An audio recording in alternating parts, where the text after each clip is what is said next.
이 사진 내 어릴 적 사진이랑 똑같아.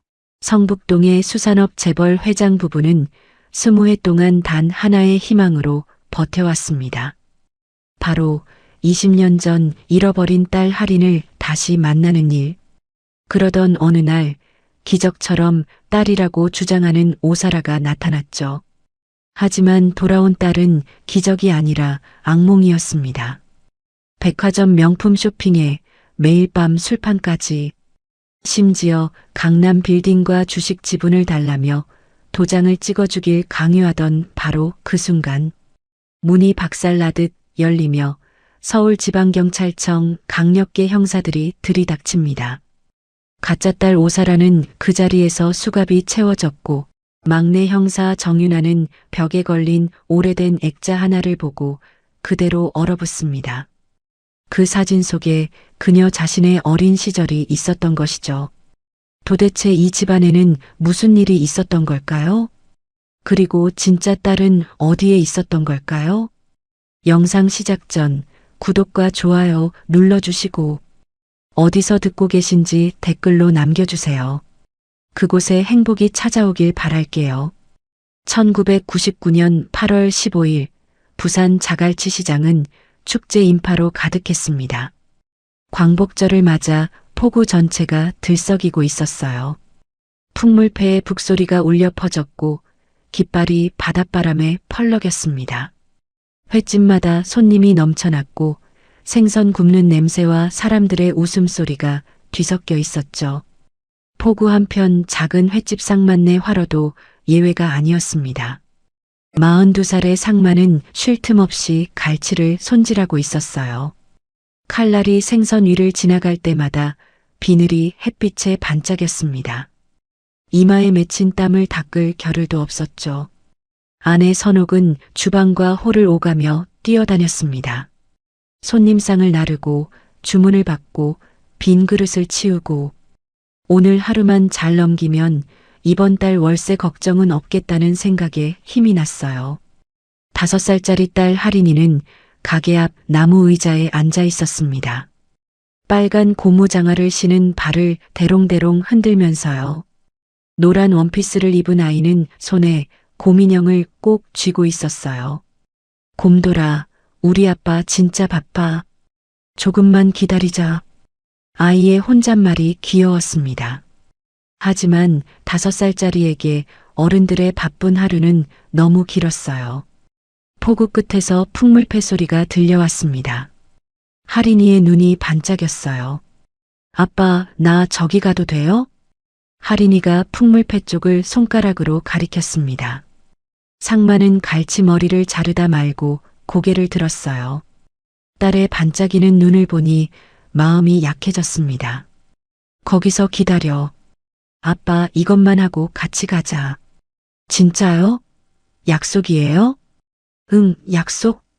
할인이는 고분고분 고개를 끄덕였습니다. 하지만 눈은 여전히 풍물패 쪽을 향해 있었어요. 상만은 다시 칼질에 집중했습니다. 손님이 급하게 회를 달라고 재촉했고 다른 테이블에서는 매운탕이 안 나왔다며 항의가 들어왔어요. 그렇게 5분쯤 지났을까요? 사장님 계산이요. 상만은 손을 씻고 카운터로 향했습니다. 거스름 돈을 건네고 인사를 하고 다시 도마 앞으로 돌아왔죠. 그리고 습관처럼 가게 앞을 봤습니다. 나무 의자가 비어 있었습니다. 상만의 손이 멈췄습니다. 심장이 쿵 하고 내려앉았어요. 처음엔 대수롭지 않게 생각하려 했습니다. 화장실에 갔나? 옆 가게 아줌마한테 갔나? 할인아? 목소리를 높여 불렀습니다. 대답이 없었어요. 할인아, 할인이. 상만은 앞치마를 벗어 던지고 가게 밖으로 뛰어나갔습니다. 인파 사이로 눈을 부릅뜨고 찾아봤지만 아이는 없었어요. 가슴이 서늘해졌습니다. 선옥이 남편의 다급한 목소리에 뛰어나왔습니다. 왜 그래요? 무슨 일이에요? 할인이가 없어. 분명 여기 앉아 있었는데. 선옥의 얼굴에서 핏기가 싹 빠졌습니다. 손에 들고 있던 행주가 바닥에 떨어졌어요. 뭐라고요? 할인이가. 두 사람은 동시에 다른 방향으로 뛰기 시작했습니다. 상마는 풍물패가 있는 쪽으로 달렸어요. 인파를 헤치며 지나가는 사람마다 붙잡고 물었습니다. 빨간 고무장화 신은 여자아이 못 봤어요? 5살이에요. 다들 고개를 저었어요. 선옥은 반대편 골목을 뒤졌습니다. 쓰레기통 뒤도 살피고 가게 안도 들여다봤어요. 우리 딸 못 봤어요? 5살인데 노란 원피스? 선옥의 목소리가 점점 갈라졌습니다. 눈에서 눈물이 흘러내렸어요. 1시간이 지났습니다. 2시간이 지났습니다. 해가 기울었지만 아이는 나타나지 않았어요. 상마는 파출소로 달려갔습니다. 우리 애가 없어졌어요. 5살 여자아이 빨간 고무장화에 노란 원피스. 경찰은 실종 신고를 접수했지만 축제 기간이라 인력이 부족하다고 했어요. 상마는 주먹을 불끈 쥐었습니다. 그날 밤 부부는 잠을 자지 못했습니다. 손전등의 의지에 방파제 아래도 살피고 빈 창고도 들여다봤어요. 선옥은 아이 이름을 부르다가 목이 쉬어버렸습니다. 새벽 4시쯤 상만이 멈춰섰습니다. 방파제 끝에 뭔가 떨어져 있었어요. 달빛에 빨갛게 빛나는 것. 천천히 다가가 집어들었습니다. 할인이의 고무장화 한 짝이었습니다. 상만은 그 자리에 주저앉았습니다. 장화를 두 손으로 움켜쥐고 소리 없이 울었어요. 눈물만 뚝뚝 떨어지는 울음이었습니다. 뒤따라온 선옥이 그것을 보고 비명을 질렀습니다. 안 돼요, 안 돼요. 우리 할인이가. 선옥은 남편의 품에 쓰러지듯 안겼습니다. 두 사람은 새벽 바닷바람을 맞으며 한참을 그렇게 있었어요. 파도 소리가 유난히 크게 들리던 밤이었습니다. 다음 날부터 본격적인 수색이 시작됐습니다. 경찰과 해경이 동원됐고 동네 주민들도 나섰어요. 상마는 전단지를 만들어 부산 전역에 붙였습니다. 일주일이 지났습니다. 제보 전화가 몇 번 왔어요. 비슷한 아이를 봤다는 말에 달려갔지만 번번이 다른 아이였습니다. 희망이 절망으로 바뀌는 순간을 몇 번이고 겪어야 했죠. 한 달이 지났습니다. 수색 인원이 줄어들었어요. 하지만 부부는 포기하지 않았습니다. 어느 날 밤 선옥이 식탁에 앉아 멍하니 벽을 보고 있었어요. 앞에는 식어버린 갈치조림이 놓여 있었습니다. 할인이가 가장 좋아하던 반찬이었죠. 습관처럼 딸의 목까지 차려놓고는 아무도 손대지 않았어요. 상만이 조용히 다가와 아내의 어깨에 손을 얹었습니다. 여보. 선옥이 천천히 고개를 돌렸어요. 눈이 충혈돼 있었습니다. 서울 가자. 서울이요? 갑자기 왜요? 여기선 한계가 있어. 서울 가서 돈 벌면 전국에 전단 붙이고 방송도 내보내고. 상만의 목소리가 떨렸습니다. 하지만 눈빛만은 단단했어요. 할인이 찾으려면 돈이 필요해. 여기서 횟집만 해선 평생 못 찾아. 선옥은 한참을 말이 없다가 고개를 끄덕였습니다. 그래요. 가요. 우리 딸 찾으러 가요. 3개월 후 부부는 부산을 떠났습니다. 횟집 간판을 내리던 날 상마는 한참을 그 앞에 서 있었어요. 15년을 함께한 가게였습니다. 간판 뒤에서 할인이의 고무장화 한 짝을 꺼내 가방에 넣었습니다. 이건 버릴 수 없었어요. 아이가 돌아올 때까지 간직해야 했습니다. 서울행 버스 창밖으로 폭우가 멀어졌습니다. 선옥은 무릎 위 흑백 사진을 만지작거렸어요. 축제 전날 찍은 가족 사진이었습니다. 사진 속 할인이가 환하게 웃고 있었죠. 부부는 아무 말도 하지 않았습니다. 그저 서로의 손을 꼭 잡고 있을 뿐이었어요. 버스가 터널을 지날 때 선옥이 작게 중얼거렸습니다. 할인아, 엄마 꼭 찾을게. 기다려. 1999년 늦가을 부부는 빈손으로 서울에 도착했습니다. 가진 건 약간의 현금과 딸을 찾겠다는 간절한 마음뿐이었죠. 그들은 알지 못했습니다. 20년이라는 긴 시간이 지나야 다시 딸을 만날 수 있다는 것을, 그리고 그 재회가 전혀 예상치 못한 방식으로 찾아온다는 것을요. 포구에서 사라진 5살 아이. 그 아이의 이야기는 이렇게 시작됐습니다. 과연 할인이는 어디로 간 걸까요? 그리고 20년 후 어떤 모습으로 다시 나타나게 될까요? 20년이라는 시간이 흘렀습니다. 2019년 서울 성북동. 높은 담장 너머로 보이는 대저택은 누가 봐도 부자의 집이었어요. 정원에는 잘 다듬어진 소나무들이 줄지어 있었고 분수대에서는 물줄기가 시원하게 솟아올랐습니다. 차고에는 고급 외제차 3대가 나란히 주차되어 있었죠. 62살이 된 상마는 이제 전국 수산체인과 무역회사를 거느린 회장이 되어 있었어요. 부산에서 빈손으로 올라온 지 20년. 그는 정말로 큰 돈을 벌었습니다.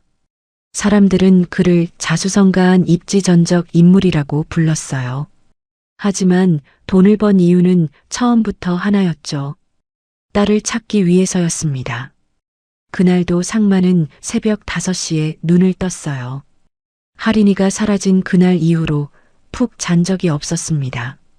서재로 내려가 불을 켰어요. 책상 위에는 오래된 서류들이 수북이 쌓여 있었습니다. 20년간 고용한 사립 탐정들의 보고서, 실종 아동 관련 기사 스크랩, 전국 각지에서 날아온 제보 편지들. 수백 건이 넘었지만 모두 허탕이었어요. 그래도 버릴 수가 없었습니다. 서재 한쪽에는 커다란 수족관이 있었어요. 그 안에서 갈치 몇 마리가 유유히 헤엄치고 있었죠.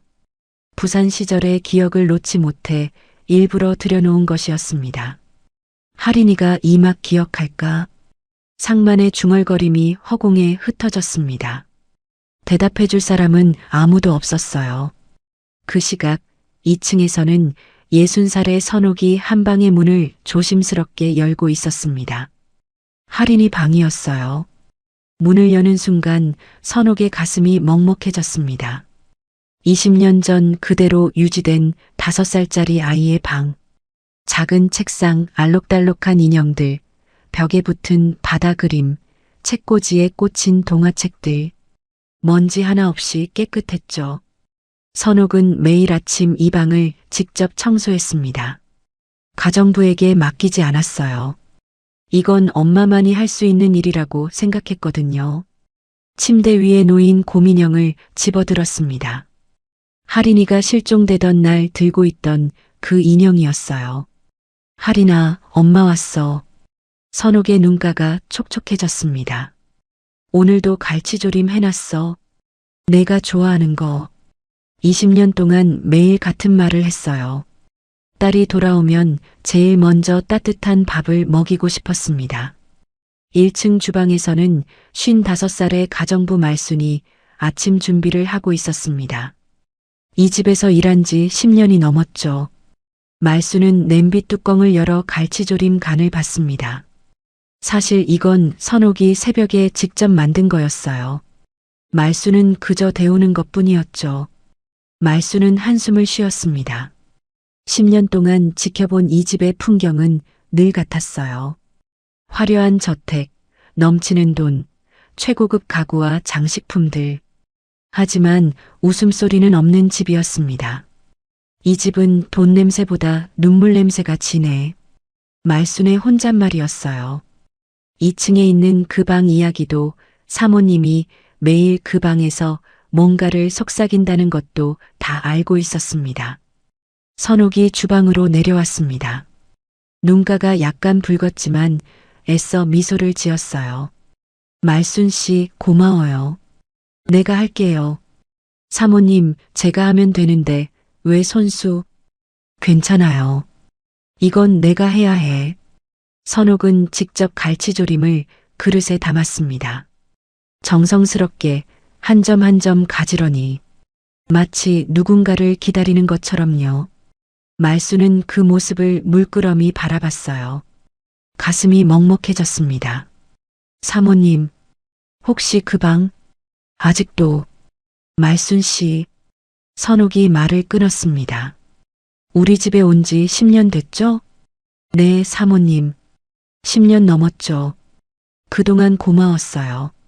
정말 더 이상 묻지 말라는 뜻이었습니다. 말수는 입을 다물었어요. 이 집에서 할인이 이야기는 금기였습니다. 저녁이 됐습니다. 상만이 퇴근해서 들어왔어요. 현관에서 구두를 벗는 그의 어깨는 축 처져 있었습니다. 회사에서 아무리 큰 계약을 따내도 집에 오면 늘 공허했어요. 식탁에 마주 앉은 부부는 말이 없었습니다. 갈치조림과 매운탕이 있었지만 젓가락질만 하다가 내려놓기를 반복했어요. 여보, 선옥이 먼저 입을 열었습니다. 오늘 또 탐정한테서 연락 왔어요?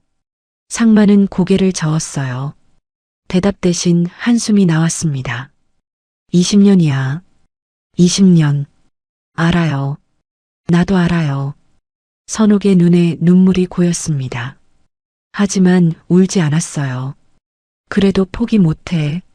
할인이가 어디선가 살아있을 거야. 분명히. 상만의 목소리가 떨렸습니다.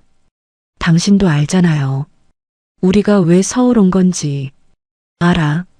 그래서 더 포기 못해. 25살이 된 딸. 어떤 모습일까? 뭘 하며 살고 있을까? 그 생각만 하면 가슴이 미어졌어요. 식사를 마친 후 상만은 서재로 들어갔습니다. 책상 위 액자에는 부산 포구에서 찍은 가족 사진이 있었어요. 5살 할인이가 환하게 웃고 있는 사진이었습니다. 상만은 그 사진을 손으로 쓰다듬었습니다. 아빠가 미안해. 목소리가 갈라졌어요. 그때 손만 꼭 잡고 있었으면.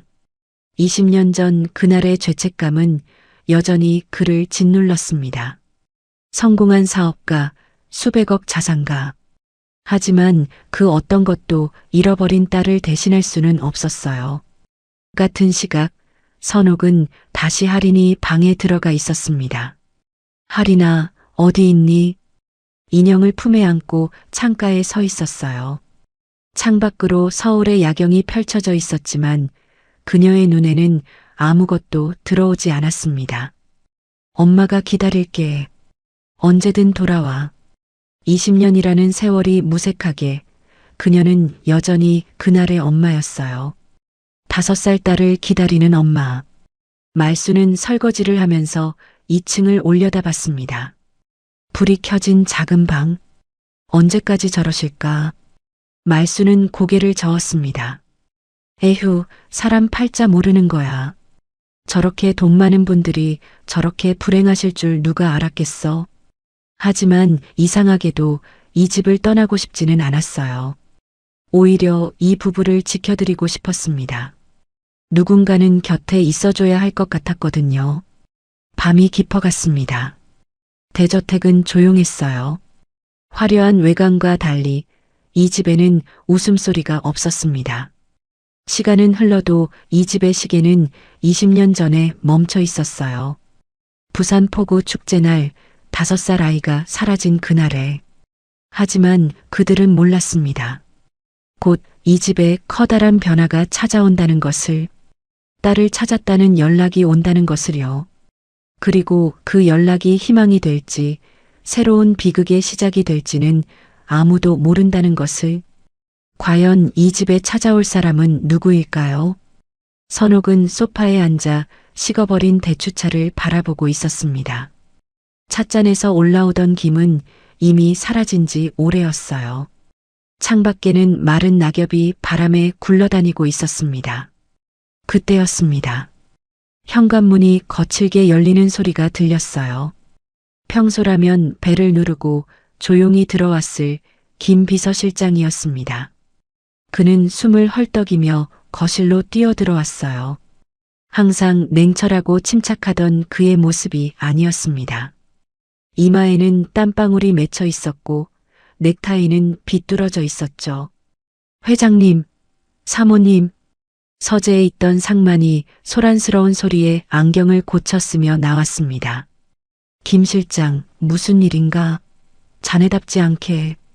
김 실장은 대답 대신 손에 들고 있던 누런 서류 봉투를 내밀었습니다.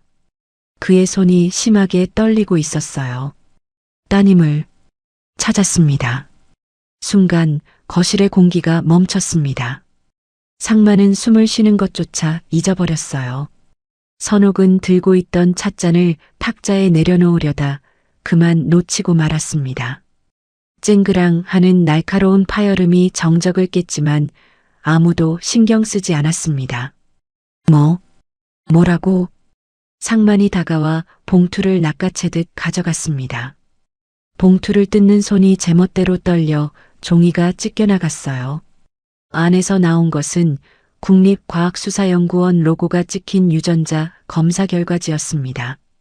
상만의 눈동자가 종이 위를 바쁘게 훑쳤습니다. 그리고 맨 아래 붉은 글씨로 적힌 숫자에 시선이 고정되었어요. 일치 확률 99.9%. 상만의 다리에 힘이 풀렸습니다. 그는 그 자리에 주저앉으며 종이를 가슴에 품었어요. 여보, 선옥이 기어가는 목소리로 불렀습니다. 상만은 말없이 고개를 끄덕이며 아내에게 종이를 보여주었어요. 선옥은 입을 틀어막았습니다. 눈물이 왈칵 쏟아져 나와 글씨가 번져 보였지만 친자 관계가 성립함이라는 문구만은 선명하게 보였습니다. 세상에. 그때 김 실장이 조심스럽게 입을 열었습니다. 지금 문 밖에 와 계십니다. 상만과 선옥은 동시에 현관 쪽을 바라봤습니다. 육중한 참나무 문이 저승과 이승의 경계처럼 느껴졌어요. 저 문만 열면 20년 동안 꿈에서만 그리던 딸이 있다는 게 믿기지 않았습니다. 상만이 떨리는 다리를 억지로 일으켜 현관으로 걸어갔습니다. 선옥도 남편의 옷자락을 잡고 뒤따랐어요. 심장이 터질 것만 같았습니다. 기익. 문이 열렸습니다. 찬바람과 함께 한 여자가 서 있었어요. 딱 봐도 25 정도 되어 보이는 앳된 여자였습니다. 낡은 회색 코트에 무릎이 나온 청바지를 입고 있었죠. 머리는 질끈 묶었고 화장기 없는 얼굴은 창백했습니다. 하지만 그 눈매가 상만의 젊은 시절을 묘하게 닮아 있었어요. 여자는 쭈뼛거리며 고개를 들지 못했습니다. 시선을 바닥에 둔 채 작게 몸을 떨고 있었죠. 저기, 여자의 목소리는 가늘게 떨렸습니다. 부산 사투리 억양이 살짝 섞인 말투였어요. 여기가 김상만 씨 댁 맞습니까? 상만은 대답조차 할 수 없었습니다. 목구멍이 뜨거워져서 말이 나오지 않았어요.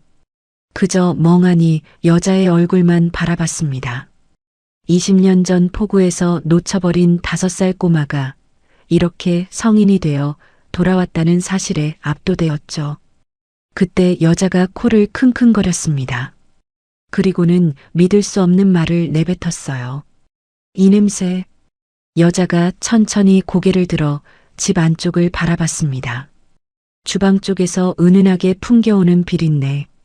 선옥이 아침에 끓여놓은 매운탕 냄새였어요.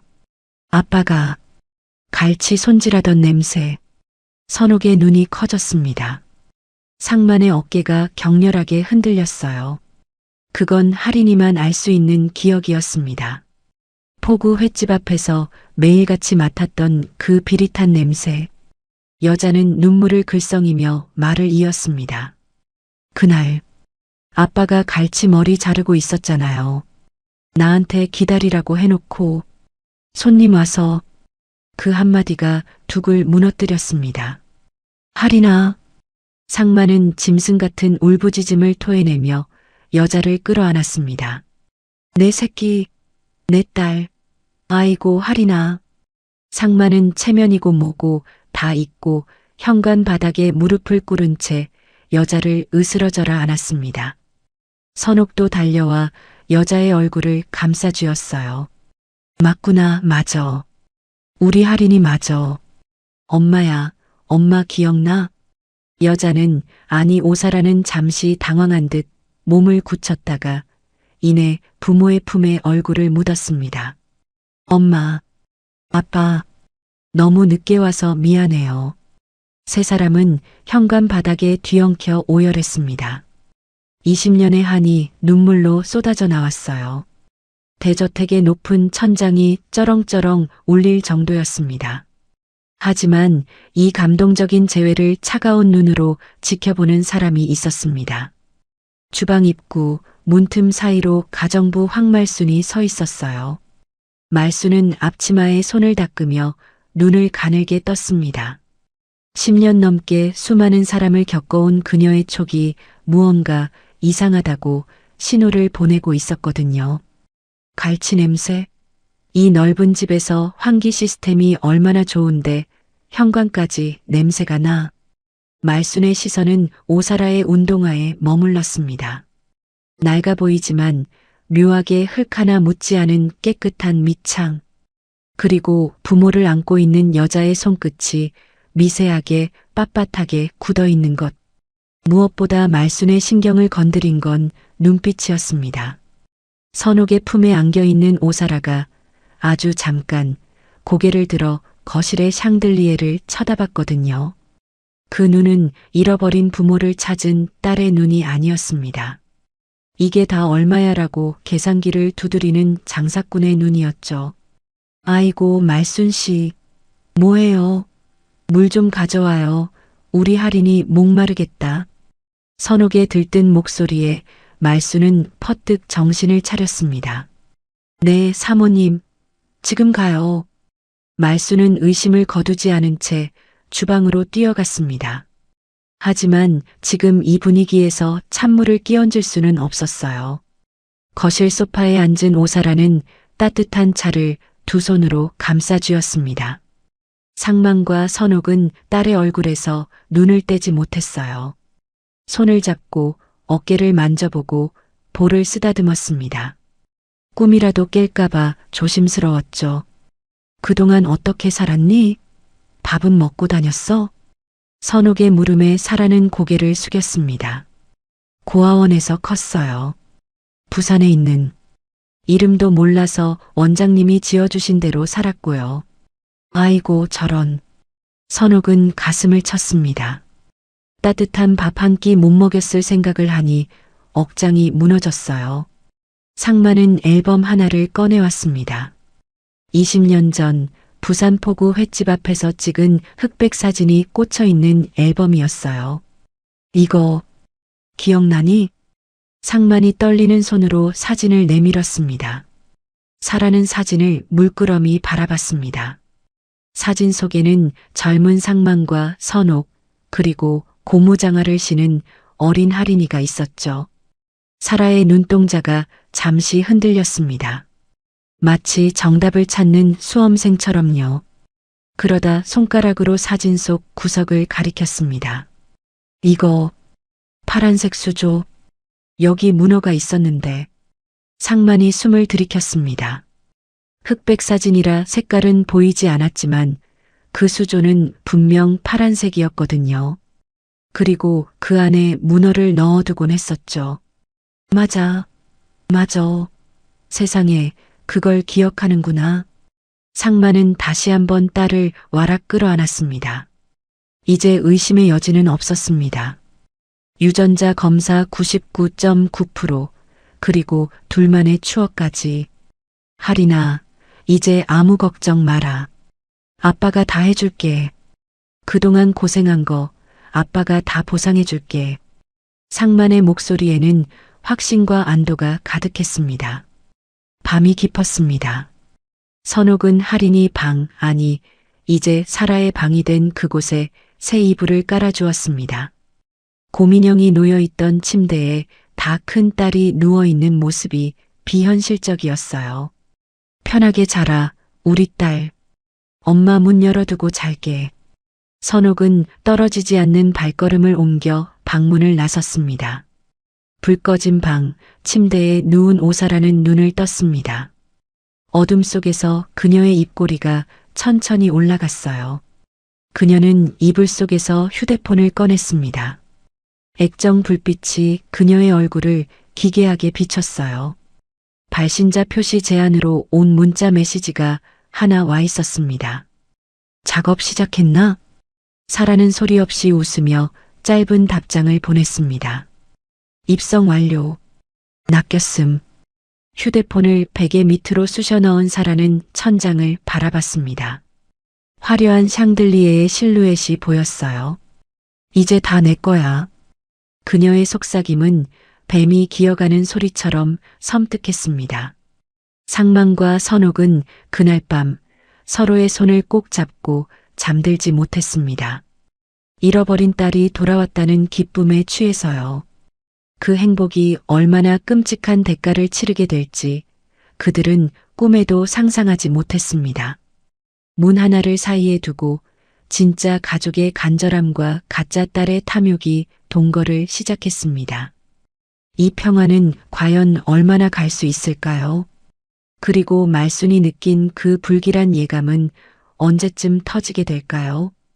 대저택의 첫 밤은 그렇게 위태롭게 지나가고 있었습니다. 재회의 눈물이 마르기도 전 대저택의 공기는 미묘하게 바뀌기 시작했습니다. 일주일이라는 시간이 흘렀습니다. 처음에 쭈뼛거리며 눈치만 보던 오사라의 어깨가 조금씩 펴지기 시작했어요. 아니, 펴지는 것을 넘어 거만해지고 있었죠. 오후 3시 거실 바닥에는 주황색 쇼핑백과 명품 로고가 박힌 상자들이 산더미처럼 쌓여 있었습니다. 백화점 VIP 라운지를 그대로 옮겨놓은 것 같았어요. 선옥은 그 엄청난 양에 입을 다물지 못했습니다. 사라야, 이게 다 뭐니? 한 번에 이렇게 많이. 소파에 다리를 꼬고 앉은 사라는 껌을 짝짝 씹으며 대수롭지 않게 말했습니다. 엄마, 나 20년 동안 고아원에서 남이 버린 옷만 입고 살았어. 겨울엔 추워서 떨고 여름엔 땀띠 나도 약 한 번 못 발랐다고. 그 보상, 이 정도는 해줘야 하는 거 아니야? 그 말은 선옥의 가슴을 후벼 팠습니다. 죄책감이라는 가장 약한 고리를 건드린 거죠. 선옥은 할 말을 잃고 고개를 끄덕였습니다. 그래. 내가 고생한 거 생각하면 이게 대수겠니? 마음껏 써라. 다 써. 사라는 입꼬리를 비릿하게 올렸습니다. 그녀의 눈은 엄마를 보는 게 아니라 선옥의 손목에 있는 다이아몬드 팔찌를 훑고 있었어요. 며칠 뒤 저녁 7시였습니다. 퇴근하고 돌아온 상마는 현관에서부터 눈살을 찌푸렸습니다. 평소라면 은은한 클래식 음악이 흘러나왔을 집안에서 쿵쿵거리는 시끄러운 음악 소리가 들려왔거든요. 거실은 난장판이었습니다. 낯선 남녀 서너 명이 소파를 차지하고 앉아 술판을 벌이고 있었어요. 탁자 위에는 상만이 아끼던 100년 된 양주들이 병째로 나뒹굴고 있었습니다. 안주는 바닥에 떨어져 지지겨져 있었고 담배 냄새가 진동을 했죠. 이게 무슨 짓들이냐? 상만의 호통에 친구들은 킬킬거리며 쳐다만 볼 뿐 일어날 생각도 하지 않았습니다. 그 한가운데 오사라가 술잔을 들고 비틀거리며 일어났어요. 얼굴은 붉게 상기되어 있었고 눈은 풀려 있었습니다. 아빠 오셨네? 인사해라, 우리 아빠다. 이 집 주인. 사라의 말투는 며칠 전의 공손함과는 딴판이었습니다. 사라야, 친구들을 데려오는 건 좋지만 이건 예의가 아니지 않니? 그리고 그 술은. 아빠. 사라가 말을 뚝 끊었습니다. 내 친구들이에요. 고아원에서 같이 흙 파먹고 산 애들이라고. 쟤네들은 이런 좋은 술 구경도 못 해봤어. 딸이 친구들한테 한 잔 사는 게 그렇게 아까워요? 사라는 또다시 고아원 이야기를 꺼내 들었습니다. 상마는 꿀먹은 벙어리가 되었어요. 잃어버린 딸이 험하게 자란 게 다 본인 탓 같아서 화를 낼 수가 없었습니다. 아니다. 그래, 재미있게 놀아라. 나는 들어가마. 상마는 도망치듯 서재로 피해버렸습니다. 등 뒤에서 역시 회장님이라 통이 크시네 하는 비아냥 섞인 환호성이 들려왔어요. 하지만 이 모든 것을 매의 눈으로 지켜보는 사람이 있었습니다. 주방 구석에서 과일을 깎던 황말순이었습니다. 말순은 과도를 쥔 손에 힘을 줬습니다. 저게 정말 잃어버린 딸이 맞나 싶을 정도로 행동 하나하나가 천박하기 짝이 없었거든요. 피는 못 속인다는데 회장님 내외분한테서 어떻게 저런 잡초 같은 게 나왔을꼬? 그때였습니다. 술에 취해 더워진 사라가 입고 있던 카디건을 벗어 던졌습니다. 민소매 티셔츠 차림이 된 그녀가 기지개를 켜며 팔을 번쩍 들어 올렸죠. 말순의 눈이 번뜩였습니다. 사라의 오른쪽 팔목 안쪽 살색 팥으로 엉성하게 가려놓은 자국이 보였습니다. 땀 때문에 파스가 살짝 들려 있었는데 그 사이로 검푸른 색깔이 언뜻 비쳤어요. 뱀꼬리 같기도 하고 칼자국 같기도 한 흉측한 문신이었습니다. 저거 문신 아니야? 대기업 회장 딸이라기엔 너무나 이질적인 흔적이었죠. 밤 11시가 넘어가자 친구들은 하나둘 돌아갔습니다. 거실은 폭격 맞은 듯 엉망이 되었어요. 사라는 치울 생각도 없이 비틀거리는 걸음으로 베란다로 나갔습니다. 말수는 숨소리를 죽이고 베란다 창문 쪽으로 다가갔어요. 커튼 뒤에 몸을 숨기고 귀를 기울였습니다. 사라는 누군가와 통화를 하고 있었습니다. 아까까지 부모 앞에서 쓰던 서울말은 온데간데 없고 걸쭉한 부산 사투리가 쏟아져 나왔어요. 오빠야. 내다. 걱정하지 마라. 여기 노다지다, 노다지. 수화기 넘어 남자의 목소리는 들리지 않았지만 사라의 대답만으로도 내용은 충분히 짐작할 수 있었어요. 늙은이들이 죄책감 때문에 꼼짝을 못한다. 내가 울면서 고아원 얘기만 좀 하면 지갑이 술술 열린다니까? 사라는 킥킥거리며 웃었습니다. 소름 끼치는 웃음소리였어요. 조금만 기다려라. 지분이고 건물이고 싹 다 챙겨서 내려갈 테니까. 두목 오빠한테도 전해라. 이번 거는 진짜 대박이라고. 두목 오빠. 말수는 입을 틀어막았습니다. 심장이 쿵쾅거려 터질 것만 같았어요. 이건 단순한 가출 청소년 수준이 아니었습니다. 조직폭력배, 그것도 아주 질 나쁜 놈들과 연관된 게 분명했죠. 사라는 전화를 끊으며 혼잣말을 중얼거렸습니다. 이제 여긴 내 집이야. 20년 동안 못 누린 거 뼈까지 발라 먹어줄게. 베란다 유리창에 비친 사라의 얼굴은 탐욕으로 일그러져 있었습니다. 그건 딸의 얼굴이 아니라 먹잇감을 노리는 하이에나의 얼굴이었어요. 말수는 조용히 주방으로 뒷걸음질 쳤습니다. 등줄기에 식은땀이 흘렀어요. 이 사실을 당장 사모님께 알려야 하나? 아니면 회장님께? 하지만 지금 두 분은 사라라면 껌뻑 죽는 상태였습니다. 섣불리 말했다가 오히려 자신이 쫓겨날 수도 있었어요. 증거가 필요했습니다. 확실한 물증이. 2층 안방에서는 아무것도 모르는 상만과 선옥이 잠을 청하고 있었습니다. 여보, 사라가 좀 거칠긴 해도 우리가 이해해 줍시다. 얼마나 외롭게 컸으면 저러겠어요. 선옥의 말에 상만은 씁쓸하게 고개를 끄덕였습니다. 그래야지. 우리가 다 받아줘야지. 부모의 사랑은 눈을 멀게 했고 그 틈을 타 독사는 집안 깊숙이 따리를 틀기 시작했습니다. 화려한 샹들리에 불빛 아래 깨진 술병 조각이 날카롭게 빛나고 있었습니다. 그건 마치 이 집안에 닥쳐올 파국을 예고하는 것 같았죠. 갈치조림 냄새가 나던 따뜻한 집은 이제 독한 양주 냄새와 거짓말의 악취로 채워지고 있었습니다. 겨울바람이 제법 매서워진 12월의 초입이었습니다. 대저택의 정원에 심어진 소나무들이 바람에 흔들리며 스산한 소리를 냈어요. 겉보기엔 평화로워 보이는 이 집안에서는 바깥 날씨보다 훨씬 더 차가운 폭풍이 몰아치고 있었습니다. 처음에는 명품 가방과 옷가지로 시작된 오사라의 요구가 이제는 걷잡을 수 없이 커져가고 있었거든요. 저녁 식사 시간이었습니다. 식탁 위에는 선옥이 정성스럽게 끓인 갈치조림이 김을 내뿜고 있었어요. 하지만 수저를 드는 사람은 아무도 없었습니다.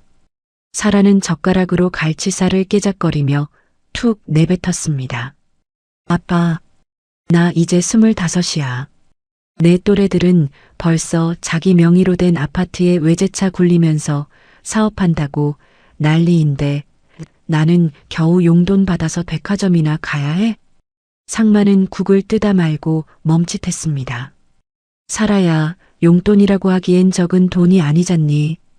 지난달에 준 카드값만 해도 3천만 원이 넘었어. 3천만 원? 사라가 코웃음을 쳤습니다. 젓가락을 탁 소리나게 내려놓았어요. 그 소리에 선옥의 어깨가 움찔했습니다. 아빠 회사가 1년에 버는 돈이 얼마야? 수천억이라며. 잃어버린 20년 동안 내가 겪은 고통을 고작 3천만 원으로 퉁치려는 거야? 고아원에서 곰팡이 핀밥 먹을 때 아빠는 여기서 이 비싼 생선 발라 먹으면서 호의호식했잖아. 그 말은 상만의 입을 꿰매버리는 가장 강력한 바늘이었습니다. 죄책감. 사라는 정확히 그 급소를 찌를 줄 알았어요. 상만이 고개를 숙이자 사라는 본론을 꺼냈습니다. 나도 이제 내 목 챙겨줘. 그래야 내가 이 집 딸이라는 거 실감하고 살지. 사라는 품에서 꼬깃꼬깃한 서류 한 장을 꺼내 식탁 위에 던졌습니다. 강남 역삼동에 있는 아빠 건물, 그거 내 명의로 돌려줘. 그리고 회사 지분 30%. 그거면 나 버린 거 용서해 줄게. 상만의 눈이 휘둥그레졌습니다. 선옥도 놀라서 입을 다물지 못했죠. 사라야. 역삼동 건물은 회사 담보로 잡혀 있는 거고 지분 30%면 경영권이 흔들려. 이건 그렇게 쉽게 결정할 문제가 아니야. 쉽게? 사라의 눈매가 매섭게 변했습니다. 순식간에 눈에 눈물이 차올랐어요. 정말 소름 끼치는 연기력이었습니다. 아빠한테는 내 20년이 그렇게 쉬워? 남들은 부모 잘 만나서 유학 가고 금수저 물 때 나는 부산 바닥에서 쥐새끼처럼 기어다녔어. 그 세월을 돈으로라도 보상받겠다는데 그게 아까워? 진짜 딸 맞냐고. 사라는 식탁에 있던 물컵을 집어던졌습니다. 쨍그랑 유리 조각이 바닥에 흩어졌어요. 상마는 흩어진 유리 조각을 보며 머리가 찌근거렸어요. 딸을 찾았다는 기쁨은 온데간데 없고 매일매일 빚쟁이에게 쫓기는 기분이었습니다. 사라는 자리에서 벌떡 일어났습니다. 그리고 마지막 카드를 꺼내 들었죠. 좋아. 안 주면 말아. 대신 나 내일 기자회견 할 거야. 기자회견이라니? 다 까발릴 거라고. 수산 재벌 김상만 회장. 20년 만에 찾은 딸 팽개치고 혼자만 잘 먹고 잘 산다고. 고아원에서 학대받고 자란 딸한테 위로금 한 푼 안 주는 구두쇠라고. 인터넷이고 뉴스고 다 뿌릴 거야. 회사 주식 곤두박질 치는 꼴 보고 싶으면 마음대로 해. 사라는 씩씩거리며 2층으로 뛰어 올라갔습니다. 쾅 하고 방문 닫히는 소리가 집안을 울렸어요. 식탁에는 정막만이 남았습니다. 선옥은 엎드려 울기 시작했어요. 여보, 그냥 줍시다. 네, 저러다 우리 딸 또 나가버리면 어떡해요. 나 이제 할인이 없는 세상은 못 살아요. 상마는 떨리는 손으로 마른 세수를 했습니다. 회사를 키우느라 피땀 흘려 지켜온 재산이었습니다. 하지만 딸이 그토록 찾아 헤매던 딸이 저렇게 악을 쓰며 달라는데 더 이상 버틸 재간이 없었죠. 게다가 기자회견이라니. 회사의 이미지 추락도 문제지만 딸과 진흙탕 싸움을 벌이는 모습을 세상에 보일 수는 없었습니다. 상만은 깊은 한숨을 내쉬며 인터폰을 들었습니다. 김비서, 나야. 내일 아침 일찍 고문 변호사 좀 집으로 오라고 해. 네. 회장님, 갑자기 무슨 증여 계약서 준비하라고 해. 역삼동 건물이랑 지분 양도건이야. 토 달지 말고 준비해. 상만은 힘없이 수화기를 내려놓았습니다. 그 목소리가 2층 방문에 귀를 대고 있던 사라에게까지 들렸죠. 방 안에서 사라는 회심의 미소를 지었습니다. 입꼬리가 귀에 걸릴 듯 했습니다. 됐다. 드디어 항복했네. 늙은이가 진작 그럴 것이지. 사라는 침대에 누워 다리를 흔들며 어딘가로 문자를 보냈습니다.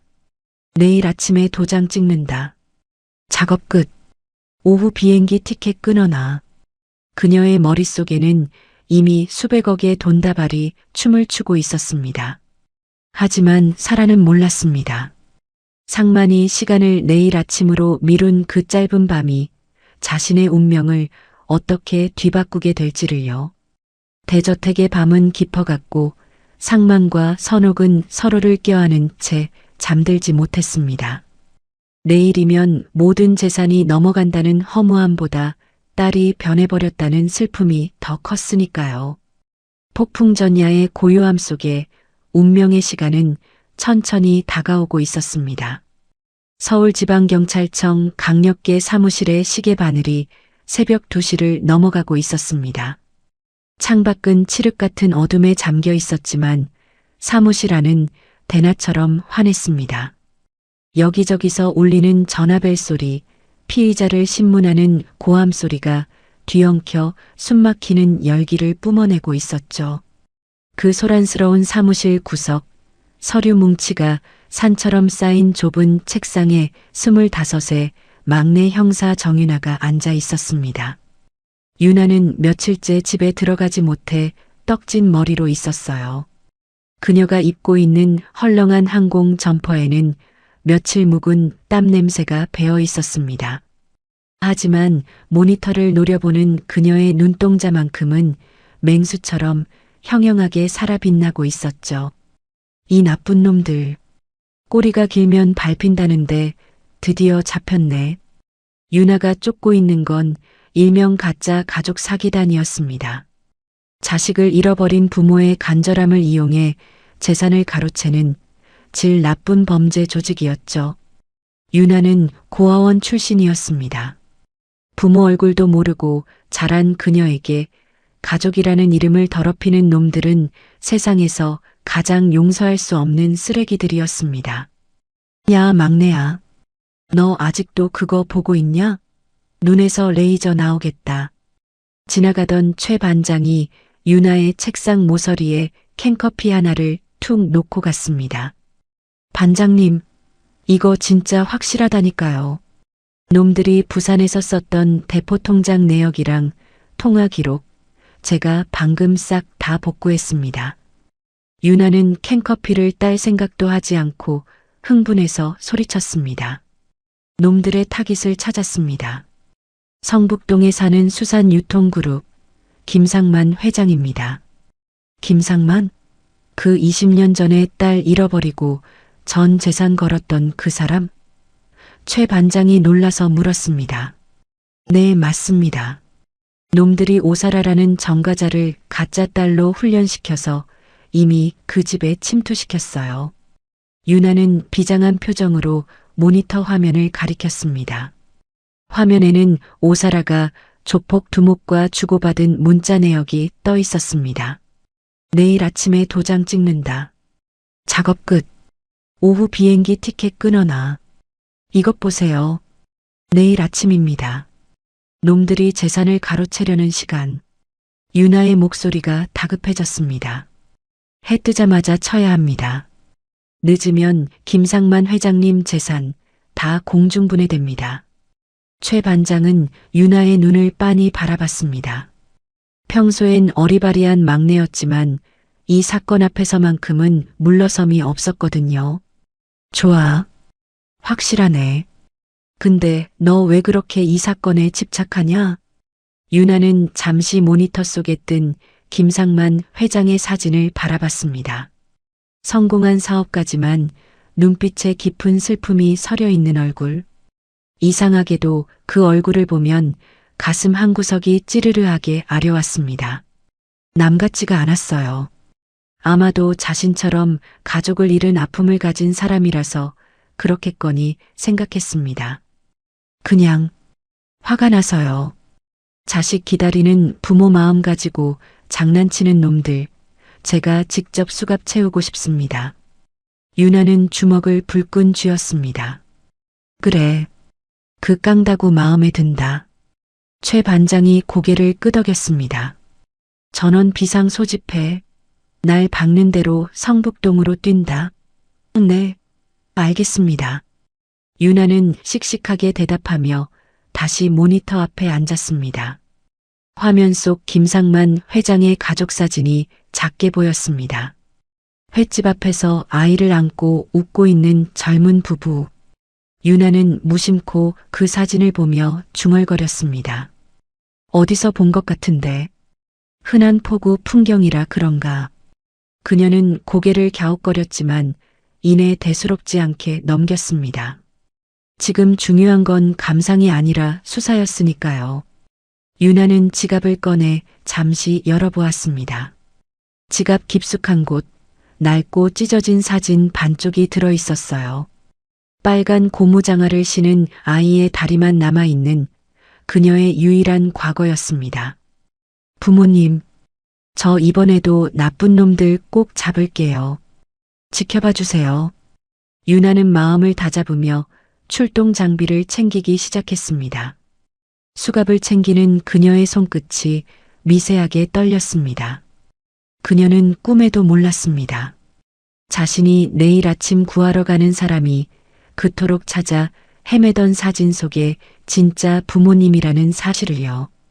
운명의 시간은 다가오고 있었고 서울 강력계 막내 형사 정윤아의 인생을 뒤바꿀 아침이 밝아오고 있었습니다. 폭풍우가 몰아치기 직전에 고요한 새벽이었습니다. 성북동 대저택의 모든 불이 꺼졌지만 딱 한 곳, 주방 옆에 붙은 작은 가정부 방의 불만은 켜져 있었어요. 이 집에서 10년 넘게 살림을 도맡아 온 황말수는 도저히 잠을 이룰 수가 없었습니다. 가슴이 꽉 막힌 것처럼 답답하고 심장이 콩닥거려서 누워있을 수가 없었거든요. 아무리 봐도 아닌데, 내 눈은 못 속이는데. 말수는 혀를 차며 자리에서 일어났습니다. 그녀는 산전수전 다 겪은 베테랑이었습니다. 사람 보는 눈만큼은 점쟁이 저리 가라 할 정도였죠. 그런 말순의 눈에 며칠 전 들어온 할인이라는 아가씨는 영 수상했습니다. 엄마를 보는 눈빛에 애틋함이라고는 없고 오로지 집안의 비싼 물건들만 훔쳐보는 그 탐욕스러운 눈빛. 그리고 가끔 말순과 눈이 마주칠 때마다 뿜어내는 싸늘한 도끼. 그건 잃어버린 딸의 눈이 아니라 남의 것을 훔치러 온 도둑고양이의 눈이었습니다. 말순은 조용히 방문을 열고 나왔습니다. 낮에 사라는 방 청소는 절대 하지 말라며 으름장을 놓았었죠. 그게 더 수상했습니다. 말순은 다용도실로 갔습니다. 사라가 저녁에 내놓은 쓰레기 봉투가 거기 있었거든요. 어디 한번 보자. 내년 속이 어떤지. 말순은 고무장갑을 끼고 쓰레기 봉투를 뒤지기 시작했습니다. 화장솜, 과자 봉지, 그리고 뭉쳐놓은 휴지 뭉치들. 말순은 휴지 뭉치를 하나하나 펴봤습니다. 말순의 눈이 커졌습니다. 휴지 속에 교묘하게 숨겨놓은 담배꽁초들이 우수수 쏟아져 나왔습니다. 립스틱 자국이 선명한 아주 독한 담배였죠. 아이고야. 부모 앞에서는 순한 양인 척하더니 방구석에서는 담배를 뻑뻑 피워댔구만. 그뿐만이 아니었습니다. 찢어진 메모지 조각들을 맞춰보니 강남 빌딩 시세, 증여세 면제 한도 같은 글씨가 적혀 있었습니다. 딸이 아빠를 만나러 온 게 아니라 세무사가 견적을 내러 온 것 같았죠. 심증은 확증으로 굳어졌습니다. 그때였습니다. 2층 계단 쪽에서 소곤거리는 말소리가 들려왔습니다. 새벽 3시가 넘은 시간인데 누군가 통화를 하고 있었어요. 말수는 숨을 죽이고 살금살금 계단을 올라갔습니다. 낡은 나무 계단이 삐걱거릴까봐 발 뒤꿈치를 들고 고양이처럼 움직였죠. 소리는 오사라의 방문 틈에서 새어나오고 있었습니다. 오빠야, 내다. 걱정하지 마라. 말순의 귀가 번쩍 뜨였습니다. 낮에는 나긋나긋한 서울말을 쓰며 얌전한 척하던 아가씨가 지금은 아주 걸쭉한 부산 사투리를 쓰고 있었거든요. 목소리 톤도 낮고 거칠었습니다. 내일 아침에 변호사 오기로 했다. 늙은이가 드디어 항복했다 앙카나. 도장만 찍으면 강남 빌딩은 내 끼다. 말수는 입을 틀어막았습니다. 심장이 터질 것만 같았어요. 강남 빌딩이 자기 것이라니. 그리고 아버지를 늙은이라고 부르다니. 이건 100%였습니다. 잃어버린 딸이 아니라 사기꾼이었습니다. 그래, 알았다. 내 목 확실하게 챙겨놔라. 딴소리하면 오빠야도 가만 안 둔다. 끊어라. 전화가 끊어지는 소리가 들렸습니다. 말수는 후들거리는 다리를 붙잡고 주저앉을 뻔했습니다. 이대로 있으면 안 됐습니다. 날이 밝으면 회장님이 전 재산을 저 가짜에게 넘겨주게 생겼으니까요. 말수는 결심했습니다. 욕을 먹더라도 쫓겨나더라도 사모님께 알려야 했습니다. 말수는 떨리는 손으로 안방문을 두드렸습니다. 똑똑. 사모님 주무세요? 저 말순인데요. 안에서 부스럭거리는 소리가 들리더니 잠 못 들고 있던 선옥이 문을 열었습니다. 선옥의 눈은 퉁퉁 부어 있었고 품에는 여전히 할인이의 낡은 앨범을 안고 있었어요. 이 새벽에 무슨 일이에요, 말순 씨? 말순은 선옥의 손을 덥석 잡았습니다. 손이 얼음장처럼 차가웠어요. 사모님, 제 말 좀 들어보세요. 제발이요. 저 아가씨, 할인이 아닙니다. 제가 방금 들었어요. 그게 무슨 소리예요? 선옥의 표정이 굳어졌습니다. 미간에 주름이 잡혔죠. 방금 방에서 통화를 하는데 부산 사투리를 쓰면서 늙은이가 항복했다. 강남 빌딩은 내 거다 이러더라니까요. 그리고 쓰레기통을 뒤져봤더니 담배꽁초가 한가득이고 재산 계산한 쪽지도 나왔어요. 깡패놈들이랑 짜고 치는 게 분명해요. 말수는 침까지 튀겨가며 열변을 토했습니다. 증거물인 담배꽁초를 보여주려고 주머니에 손을 넣으려 했죠. 하지만 선옥의 반응은 차가웠습니다. 아니, 싸늘했죠. 선옥은 말순의 손을 매몰차게 뿌리쳤습니다. 말순 씨, 지금 제정신이에요? 네. 사모님, 진짜라니까요. 제 눈 똑바로 보세요. 제가 거짓말할 사람입니까? 그만해요. 선옥이 소리를 질렀습니다. 그건 분노라기보다는 비명에 가까웠습니다. 우리 할인이 부산에서 힘들게 컸어요. 고아원에서 거칠게 자랐다고요. 담배 좀 피울 수도 있고 사투리 쓸 수도 있지. 그게 뭐 어때서요? 그리고 당신이 뭘 안다고 내 딸을 의심해요? 선옥의 눈에서 눈물이 주르륵 흘러내렸습니다. 그녀도 알고 있었을지 모릅니다. 딸의 행동이 이상하다는 것을. 하지만 인정하는 순간 20년 만에 찾은 희망이 산산조각 날까봐 두려웠던 겁니다. 그래서 더 필사적으로 말순을 밀어냈습니다. 유전자 검사도 다 맞다는데 왜 다들 우리 할인이만 미워해? 당신 내일부터 나오지 마요. 내 딸 의심하는 사람 이 집에 못 둬요. 쾅! 안방 문이 닫혔습니다. 말수는 닫힌 문 앞에 멍하니 서 있었습니다. 10년 넘게 가족처럼 지낸 사모님에게 쫓겨날 처지가 되었지만 서운함보다 안타까움이 앞섰습니다. 문 너머에서 선옥이 숨죽여 우는 소리가 들려왔거든요. 아이고, 사모님이요. 나중을 어쩌시려고 이러십니까? 진짜 딸이 아닌데. 말수는 눈물을 훔치며 1층으로 터덜터덜 내려왔습니다. 하지만 그녀는 짐을 싸지 않았습니다. 날이 밝으면 변호사가 올 것이고 그때 무슨 사단이 날지 몰랐으니까요. 쫓겨나는 한이 있어도 끝까지 지켜봐야 했습니다. 그게 10년 세월에 대한 의리였습니다. 주방으로 돌아온 말수는 식칼을 꺼내 들었습니다. 그리고 숫돌에 쓱 갈기 시작했습니다.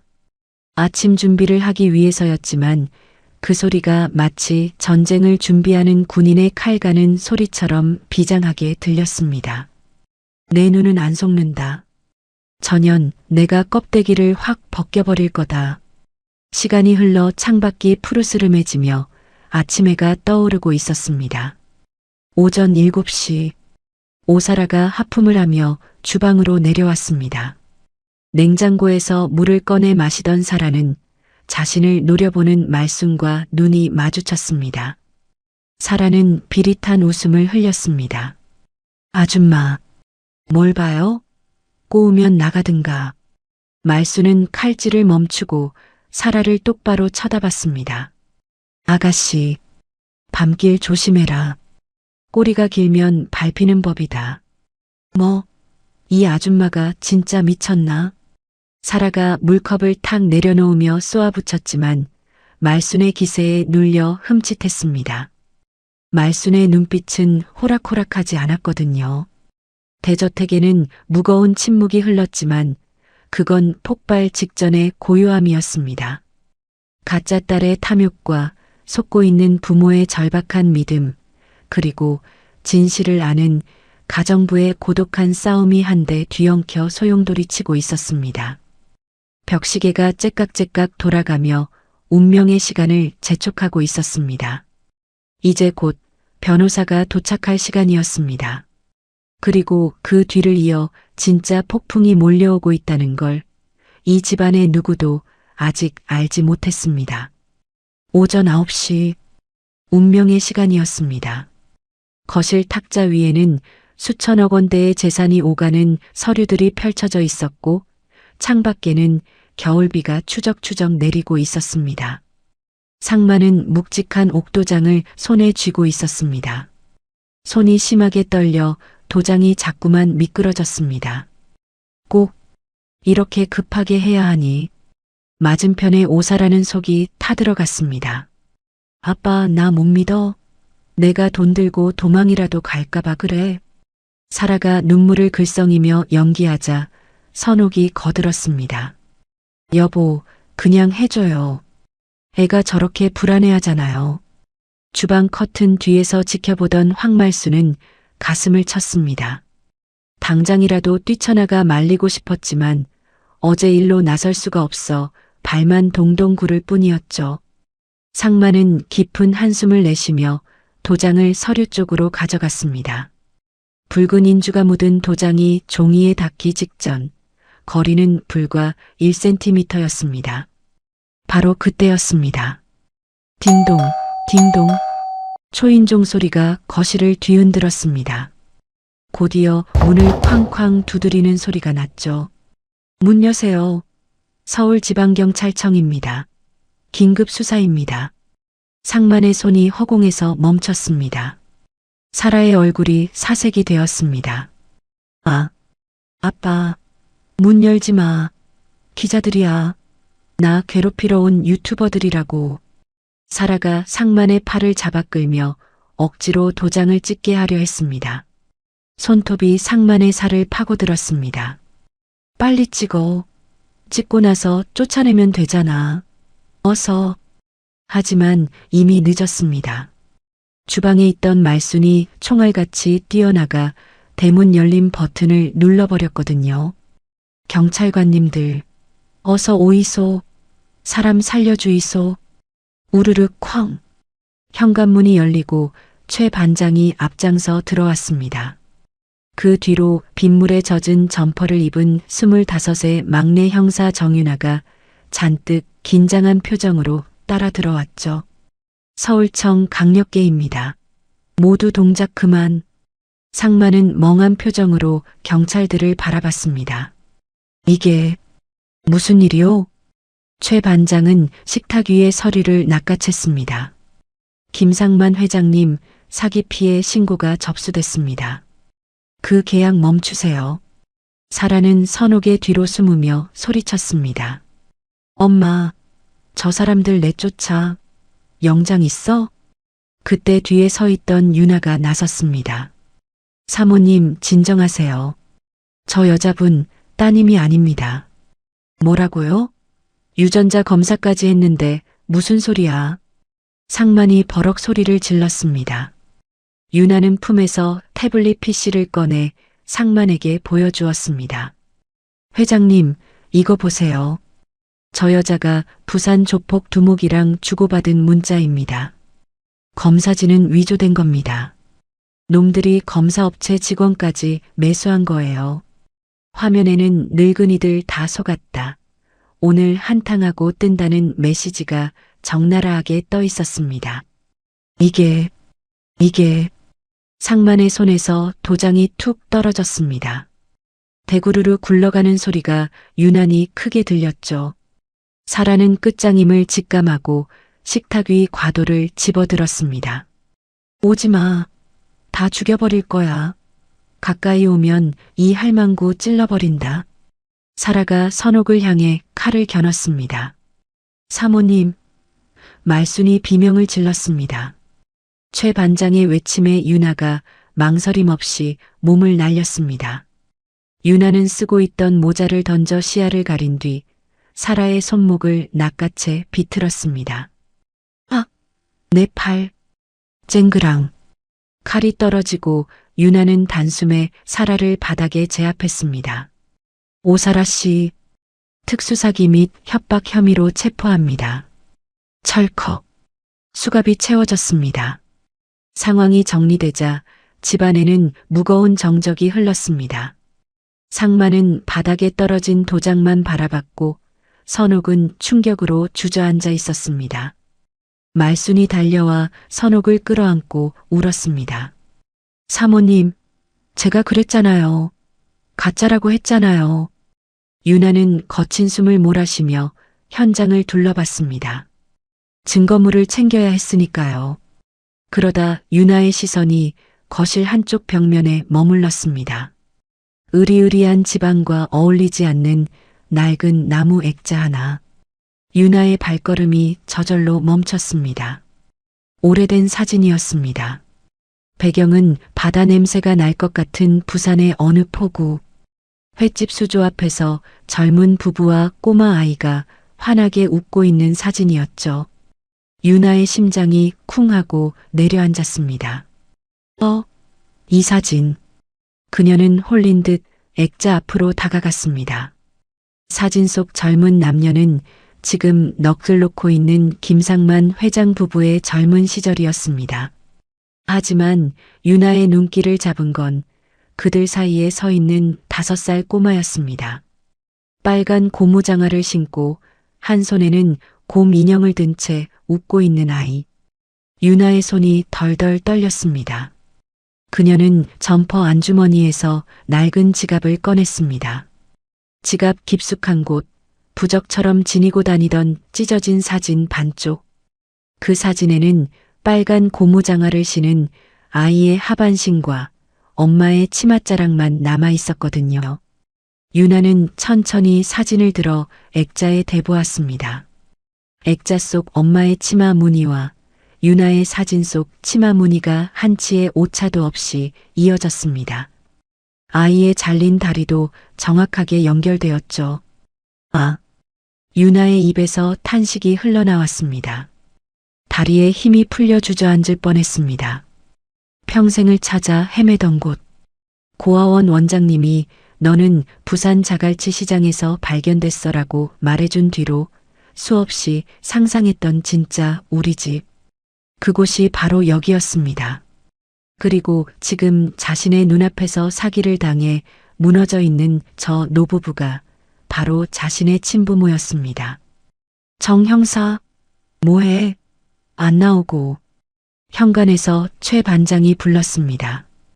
유나는 화들짝 놀라며 급하게 눈물을 훔치고 사진을 지갑에 넣었습니다. 지금은 말할 수 없었습니다. 수사 중이었고 부모님은 너무 큰 충격을 받은 상태였으니까요. 아, 아닙니다. 갑니다. 유나는 씩씩하게 대답했지만 목소리가 물기에 젖어 떨렸습니다. 도망치듯 빠져나가는 유나의 뒷모습을 보며 선옥은 알 수 없는 가슴 저림을 느꼈습니다. 유나의 지갑 속 사진과 벽에 걸린 액자, 2개의 퍼즐 조각은 맞춰졌습니다. 이제 남은 건 서로의 마음을 맞추는 일뿐이었습니다. 오전에 소란스러웠던 체포 작전이 끝나고 어느덧 해가 뉘엿뉘엿 지고 있었습니다. 서울지방경찰청 강력계의 긴 하루도 저물어가고 있었죠. 창밖에는 아침부터 내리던 겨울비가 진눈깨비로 바뀌어 흩날리고 있었습니다. 성북동 대저택에서 연행된 오사라는 장장 6시간에 걸친 강도 높은 조사를 받았습니다. 상만과 선옥 역시 피해자 참고인 조사를 마치고 경찰서 복도 구석 딱딱한 벤치에 앉아 하염없이 기다리고 있었습니다. 화려한 대저택에서 쫓겨나듯 경찰서로 온 2분의 모습은 처량하기 그지없었습니다. 믿었던 딸이 가짜였다는 배신감, 그리고 진짜 딸을 영영 찾지 못할지도 모른다는 절망감이 2 사람의 어깨를 짓누르고 있었죠. 선옥은 손수건이 다 젖도록 눈물을 찍어내고 있었고 상만은 깊은 한숨만 내쉬며 차가운 시멘트 바닥을 응시했습니다. 그의 눈가는 붉게 충혈되어 있었습니다. 여보, 우리가 죄를 많이 지어서 그래요. 하늘이 벌을 내리나 봐요. 선옥이 갈라진 목소리로 중얼거렸습니다. 그런 소리 말아요. 다 내 탓이요. 내가 눈이 멀어서 엄한 애를 데려다가. 상만의 목소리는 물기에 젖어 떨리고 있었습니다. 그때 조사를 마친 정유나 형사가 조사실 문을 열고 나왔습니다. 유나는 한 손에 누런 서류 봉투를, 다른 한 손에는 자판기에서 뽑은 따뜻한 꿀물 2캔을 들고 있었습니다. 그녀는 벤치에 앉아 있는 2 사람을 보며 잠시 멈칫했습니다.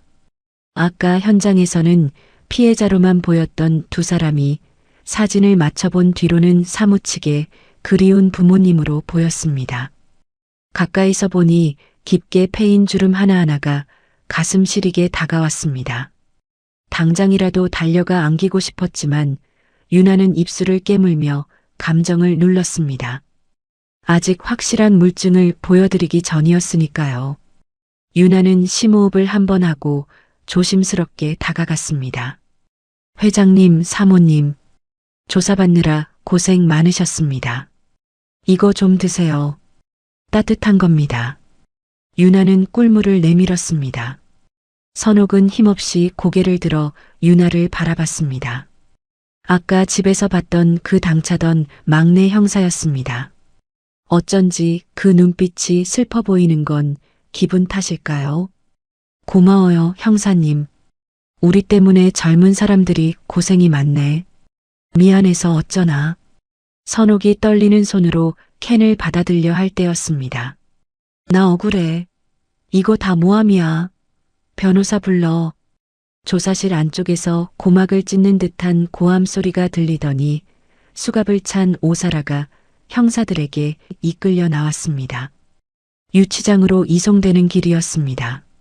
머리는 산발이 되었고 화장은 눈물에 번져 기괴한 몰골이었죠. 사라는 벤치에 앉아있는 상만과 선옥을 발견하자마자 도끼 어린 눈으로 악을 썼습니다. 아, 김상만, 당신 딸 못 찾아. 영원히 못 찾는다고.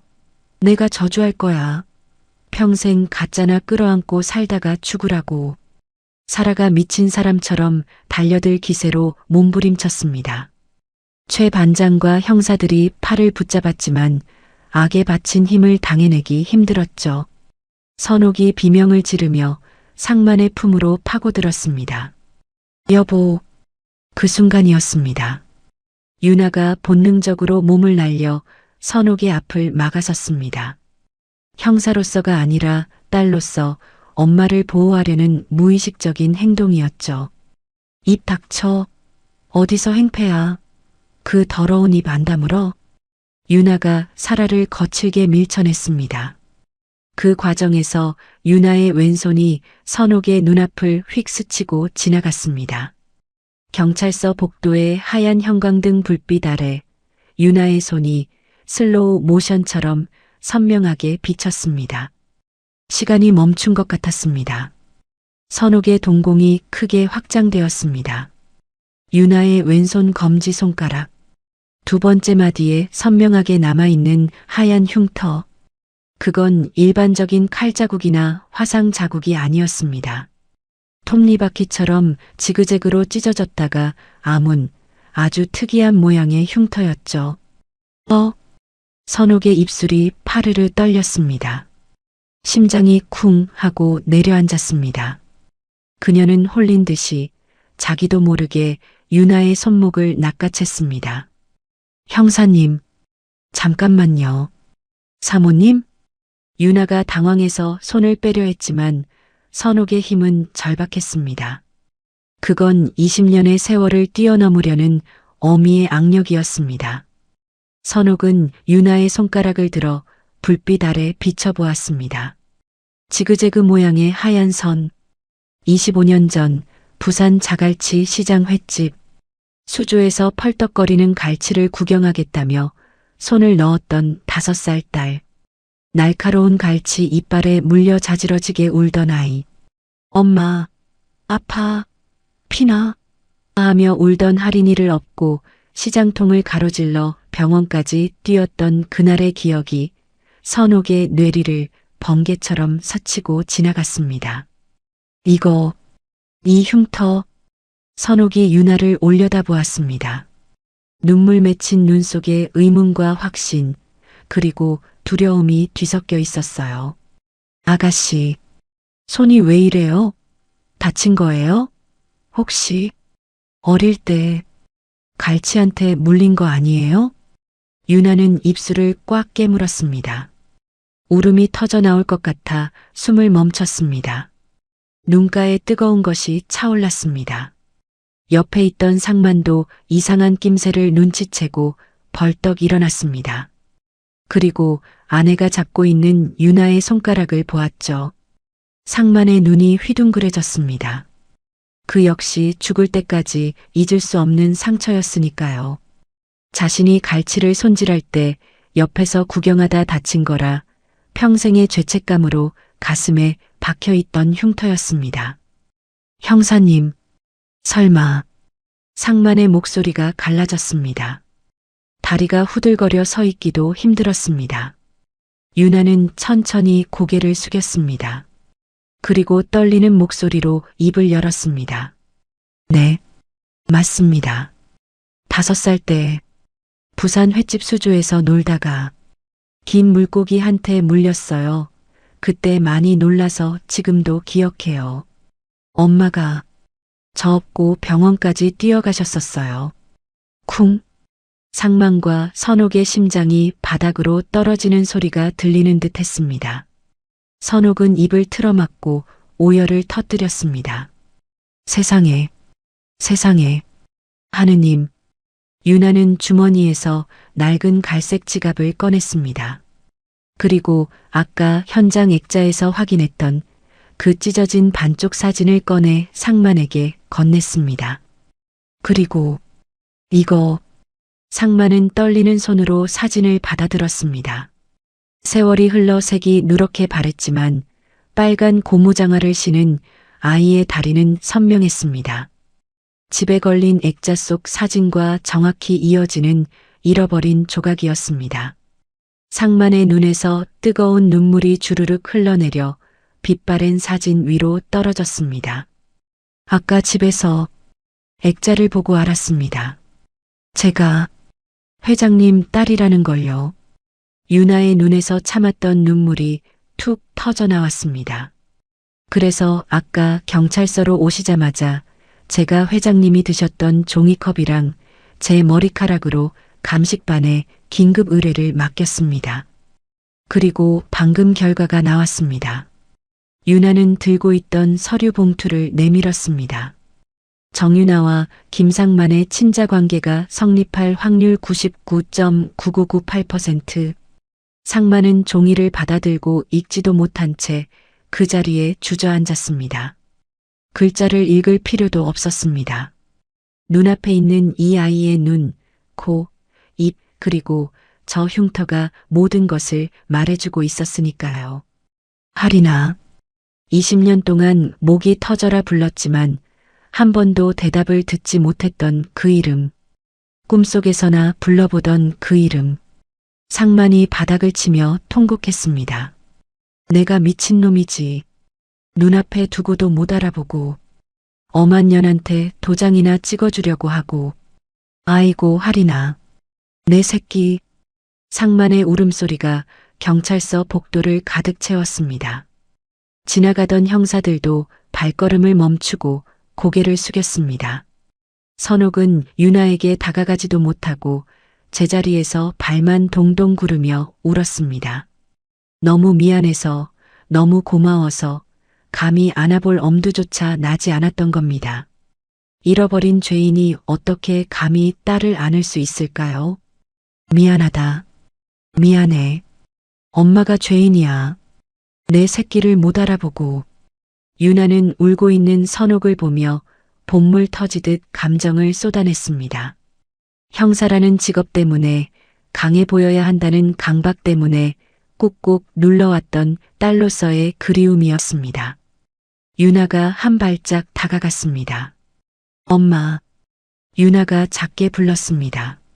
엄마, 나 안 안아줘요? 나 많이 보고 싶었는데. 매일매일 보고 싶었는데. 그 한마디에 선옥이 와락 유나를 끌어안았습니다. 하리나, 내 새끼. 아이고 하리나. 두 여자는 서로를 부서져라 껴안고 엉엉 울었습니다. 유나의 낡은 점퍼가 선옥의 눈물로 축축하게 젖어 들어갔습니다. 유나도 엄마의 어깨에 얼굴을 묻고 아이처럼 울었습니다. 25의 형사가 아니라 5살 꼬마 할인이로 돌아간 순간이었습니다. 상만도 다가와 두 사람을 큰 팔로 감싸 안았습니다. 거친 아버지의 손이 딸의 등과 아내의 어깨를 동시에 품었습니다. 20년 전 부산 폭우 인파 속에서 놓쳐버렸던 세 사람의 손이 차가운 서울 경찰서 복도에서 다시 하나로 이어지는 순간이었습니다. 그 어떤 말로도 설명할 수 없는 피보다 진한 전율이 그들을 감싸 안았습니다. 유치장으로 끌려가던 오사라는 그 모습을 멍하니 바라보다가 힘없이 고개를 떨구었습니다. 가짜는 흉내낼 수 없는 진짜 핏줄만이 만들어낼 수 있는 뜨거운 공기가 그들을 감싸고 있었으니까요. 돈으로 살 수 없는 것이 세상에 존재한다는 것을 사라는 뼈저리게 느꼈습니다. 경찰서의 차가운 형광등 불빛이 오늘따라 유난히 따뜻하게 느껴졌습니다. 창밖의 진눈깨비는 어느새 그쳐 있었습니다. 유나는 엄마의 품에서 비로소 느껴지는 익숙한 비누 냄새를 맡으며 생각했습니다. 먼 길을 돌아왔지만 결국 제자리를 찾았다고. 손가락에 갈치 이빨 자국은 아픈 상처였지만 동시에 가족을 다시 이어준 사랑의 징표였다고 말이죠. 20년의 길고 긴 겨울이 끝나고 이제 진짜 봄이 시작되고 있었습니다. 가짜 딸 오사라가 구속되고 대저택을 휩쓸고 갔던 폭풍우는 언제 그랬냐는 듯 잠잠해졌습니다. 차가운 겨울바람이 지나간 자리에는 어느새 봄 기운이 스며들고 있었죠. 하지만 김상만 회장의 성북동 자택에는 아직 완전한 봄이 오지 않았습니다. 20년이라는 세월의 공백은 그리 쉽게 채워지는 게 아니었으니까요. 일요일 아침이었습니다. 주방에서는 보글보글 찌개 끓는 소리가 경쾌하게 울려 퍼졌습니다. 매콤하고 달큰한, 그러면서도 짭조름한 바다 내음. 바로 선옥의 필살기인 갈치조림 냄새였습니다. 선옥은 그 어느 때보다 정성스럽게 물을 깔고 은빛 갈치를 올리고 양념장을 끼얹었습니다. 말순 씨, 간 좀 봐줘요. 짜면 안 되는데. 선옥의 목소리가 미세하게 들떠 있었죠. 옆에서 도라지를 묻히던 황말순이 빙긋 웃으며 말했습니다. 사모님, 벌써 5번째 간 보셨어요. 딱 좋습니다. 아주 기가 막혀요. 그래도 우리 할인이, 아니 유나 입맛에 맞아야 할 텐데. 선옥은 유나라는 이름을 부를 때마다 아직도 가슴이 벅차올랐습니다. 유나는 주말마다 본가에 와서 식사를 하기로 했습니다. 아직 짐을 다 옮겨와서 살기에는 강력계 형사라는 직업도 바빴고 마음의 준비도 필요했기 때문이죠. 딩동. 초인종 소리가 들리자 상만은 보던 신문도 내팽개치고 현관으로 달려나갔습니다. 천하의 재벌 회장이 양말 바람으로 뛰어나가는 모습에 말수는 몰래 웃음을 지었죠. 안녕하십니까, 회장님. 유나가 어색하게 인사하며 들어왔습니다. 유나는 여전히 헐렁한 점퍼 차림이었습니다. 하지만 표정은 한결 편안해 보였죠. 그래, 유나야. 어서 와라. 차 막히진 않았고? 네. 괜찮았습니다. 아직은 높임말. 그리고 회장님이라는 호칭. 상만과 선옥은 그게 못내 서운했지만 재촉하지 않기로 했습니다. 20년을 기다렸는데 이 정도 시간은 아무것도 아니라고 생각했으니까요. 식탁에 둘러앉은 세 사람. 그들 앞에는 김이 모락모락 나는 흰 쌀밥과 붉은 양념이 먹음직스러운 갈치조림이 놓여 있었습니다. 유나는 숟가락을 들고 잠시 갈치조림을 내려다보았습니다. 어릴 적 부산 포구 횟집 뒷방에서 맡았던 그 냄새. 엄마 등에 엎여 졸고 있을 때 코끝을 스치던 그 알싸한 향기가 기억의 빗장을 열고 있었습니다. 어서 먹어라. 식겠다. 상만이 큼직한 갈치살을 발라 유나의 밥숟가락 위에 올려주었습니다. 가시 하나 없는 하얀 속살이었습니다. 감사합니다. 유나는 밥과 함께 갈치살을 입에 넣었습니다. 매콤한 양념이 혀끝을 감싸고 부드러운 생선살이 입안에서 녹아내렸습니다. 순간 유나의 눈이 커졌습니다. 고아원에서 수없이 먹었던 밍밍한 생선 조림과는 차원이 다른 맛. 하지만 혀는 기억하고 있는 맛이었습니다. 이 맛이었어. 자신도 모르게 코끝이 찡해졌습니다. 어떠니? 입에 맞니? 선옥이 조심스럽게 물었습니다. 수저도 들지 못한 채 유나의 입만 바라보고 있었죠. 유나는 고개를 끄덕였습니다. 목이 메어 말이 나오지 않았거든요. 네, 맛있어요. 정말 맛있어요. 그 한마디에 선옥의 얼굴에 화색이 돌았습니다. 많이 먹어. 냄비에 더 있어. 우리 딸 좋아하는 거 실컷 먹여야지. 식사 시간은 조용했지만 따뜻했습니다. 달그락거리는 그릇 소리, 후루룩 국물 떠먹는 소리가 넓은 저택을 채웠습니다. 그건 이 집이 20년 만에 처음으로 사람 사는 집이 되었다는 소리였습니다. 말수는 주방 구석에서 그 모습을 지켜보다가 슬쩍 눈물을 훔쳤습니다. 가짜 딸 사라가 왔을 때의 그 살얼음판 같던 식탁과는 비교도 안 되는 진짜 가족의 밥상이었으니까요. 유나는 밥 한 공기를 뚝딱 비웠습니다. 배가 불렀지만 숟가락을 놓기가 싫었습니다. 이 따뜻함을 조금 더 느끼고 싶었거든요. 유나는 빈 국그릇을 들고 머뭇거렸습니다. 선옥이 얼른 눈치채고 일어났습니다. 더 줄까? 더 먹을래? 유나는 고개를 숙인 채 국그릇을 내밀었습니다. 그리고 입술을 달싹였습니다. 심장이 쿵쿵 뛰었습니다. 이 한마디를 내뱉기가 왜 그리 힘들었을까요? 하지만 이 갈치조림의 맛이, 엄마의 냄새가 유나에게 용기를 주었습니다. 엄마. 아주 작은 목소리였습니다. 숟가락 부딪히는 소리에 묻힐 만큼 작았죠. 하지만 선옥에게는 천둥 소리처럼 크게 들렸습니다. 선옥의 손이 멈췄습니다. 국자가 냄비 가장자리에 쨍하고 부딪혔습니다. 유나야. 지금.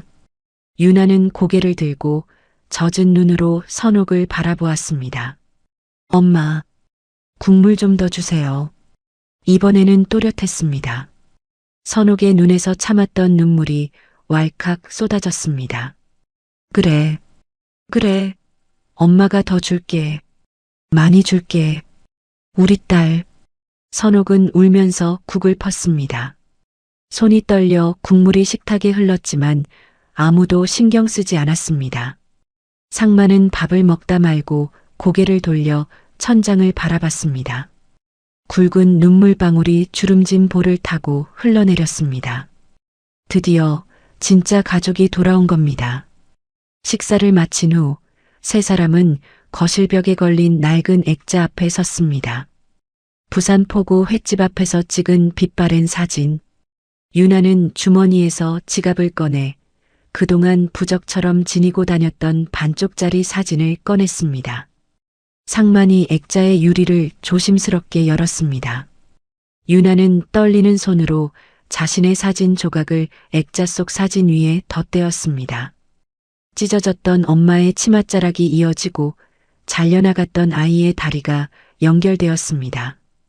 20년 동안 떨어져 있던 퍼즐 조각이 비로소 하나로 맞춰지는 순간이었습니다. 이제 다시는 잃어버리지 않을게요. 유나가 말했습니다. 상마는 유나의 어깨를 감싸 안으며 고개를 끄덕였습니다. 그래. 아빠가 지켜주마. 다시는 내 딸 손 놓지 않을 거야. 선옥이 유나의 손을 잡았습니다. 유나의 손가락에 있는 지그재그 모양의 갈치 이빨 흉터. 선옥은 그 흉터 위에 자신의 뺨을 비비며 속삭였습니다. 고맙다 하리나. 엄마 밥 먹으러 와줘서, 엄마라고 불러줘서 정말 고마워. 창밖으로 따스한 봄 햇살이 쏟아져 들어와 거실을 비췄습니다. 오래된 액자 속 젊은 부부와 어린아이는 여전히 환하게 웃고 있었습니다. 그리고 그 액자 앞에는 세월의 풍파를 겪었지만 더 단단해진 가족이 서로를 안고 서 있었습니다. 대저택에는 이제 더 이상 낯선 냄새가 나지 않았습니다. 구수하고 매콤한 사람 냄새 나는 갈치조림 향기만이 그윽하게 배어 있었습니다. 그건 그리움이 끝나고 사랑이 다시 시작되는 냄새였습니다. 포구에서 사라졌던 아이는 형사가 되어 돌아왔고 멈춰있던 가족의 시간은 다시 흐르기 시작했습니다. 긴 이야기 함께 해주셔서 감사합니다. 상처투성이었던 사람들에게도 결국 따뜻한 결말이 찾아왔네요. 여러분은 오늘 이야기 어떻게 보셨나요? 영상이 마음에 남았다면 구독과 좋아요, 그리고 여러분의 느낌을 댓글로 남겨주세요. 당신의 한 줄이 다음 이야기를 만드는 힘이 됩니다. 감사합니다.